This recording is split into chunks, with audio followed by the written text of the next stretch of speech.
But this story for sure, a Texas teenager sharing a deeply personal story tonight of dying, seeing Jesus, and then coming back to life. And he is describing what he saw and heard during those minutes without oxygen. CBS 11's Ken Molestina with an exclusive tonight.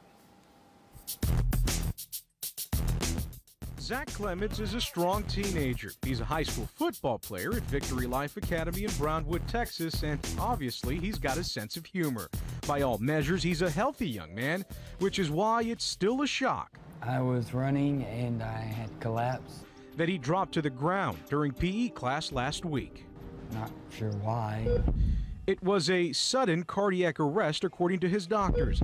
His mother was immediately called and even beat the ambulance to the emergency room. When they opened the ambulance door, he was blue, and they were on top of him doing chest compressions. Technically and medically, he was dead. And they said that I was without a heartbeat for 20 minutes. And just as hospital staff were ready to make it official, they got a pulse.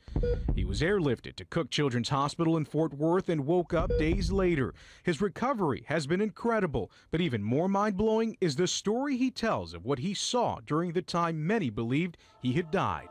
I saw a man that had longish kind of ruffled hair with a kind of thick beard, and it didn't take me long to realize that that was Jesus.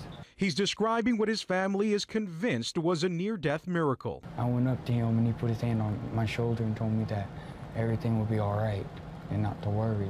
I was just calm and just at peace.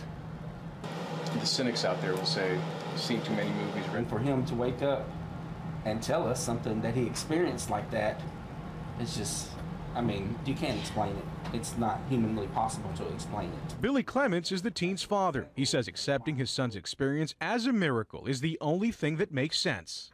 And that's what we're standing on. That was a rhema word from God that we got, and we're going to hold on to that. Do you think this is something that might strengthen your faith? It is. I heard angels singing in the background. It may be a medical mystery for the doctors, but for this family, there's no question it was divine intervention. I'm just glad he decided to let me have my baby back. In Fort Worth, Ken Molestina, CBS 11 News. 20 minutes, wrap your head around that. It's so tough to wrap your head around. Wow.